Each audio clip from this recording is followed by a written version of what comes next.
Hi everyone, இன்னைக்கு வந்துட்டு ரொம்பவே ஈஸியாக கோதுமை மாவு வச்சு ஸ்வீட்டாக ஒரு போண்டா எப்படி பண்ணுறதுன்னு பார்க்கலாம்.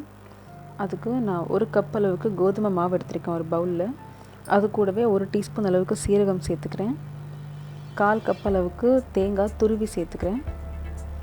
1/4 கப் அளவுக்கு மைதா மாவு, 1/4 கப் அளவுக்கு வெல்லத்தை துருவி வச்சுருக்கேன், அதை சேர்த்துக்கிறேன். இப்போது வேறு ஒரு பவுலில் ஒரு சின்ன மீடியம் சைஸ் வாழைப்பழம் நல்லா பழுத்திருக்கணும், அதை வந்துட்டு தோலை உரிச்சிட்டு சேர்த்துக்கிறேன். சேர்த்துட்டு ஒரு ஃபோர்க்கு வச்சு அதை நல்லா மேஷ் பண்ணிக்கலாம்.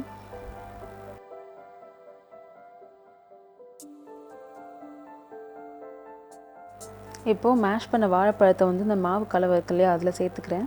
சேர்த்துட்டு கடைசியாக ஒரு பிஞ்ச் அளவுக்கு உப்பு சேர்த்துக்கிறேன். சேர்த்து ஒரு விஸ்கர் வச்சு நல்லா மிக்ஸ் பண்ணிக்கலாம். இது எல்லாத்தையும் விஸ்கரில் ஒன்றா கலந்ததுக்கப்புறமா கொஞ்சம் கொஞ்சமாக தண்ணி சேர்த்து போண்டா மாவு பதத்துக்கு கரைச்சிக்கலாம். எனக்கு வந்து 3/4 கப் அளவுக்கு தண்ணி தேவைப்பட்டுச்சு இந்த மாவு பிசையறதுக்கு. இப்போ வந்துட்டு பார்த்திங்கன்னா தண்ணி சேர்த்து மாவு நல்லா கலந்தாச்சு. இது கூடவே நான் 1/4 டீஸ்பூன் அளவுக்கு பேக்கிங் சோடா சேர்த்துக்கிறேன். சேர்த்துட்டு கொஞ்சம் லைட்டாக மிக்ஸ் பண்ணிக்கோங்க.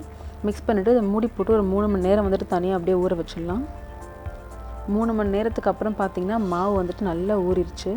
இப்போது இது கூடவே நான் ஒரு 4 ஏலக்காய் வந்துட்டு சேர்த்துக்கிறேன், நசுக்கிட்டு சேர்த்து ஒரு வாட்டி நல்லா கலந்துக்கலாம். பொரிக்க போகிற நேரத்தில் ஏலக்காய் போட்டால் ஃப்ளேவர் ரொம்ப நல்லாயிருக்கும்.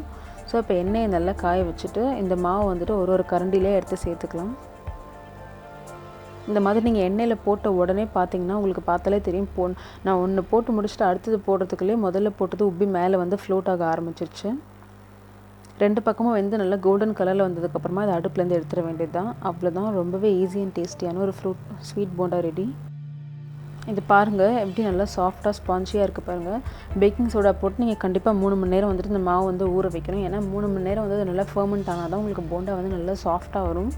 3 மணி நேரம் முடியலன்னா அட்லீஸ்ட் ஒரு 2 மணி நேரமாவது நீங்கள் அதை ஊற விடணும்.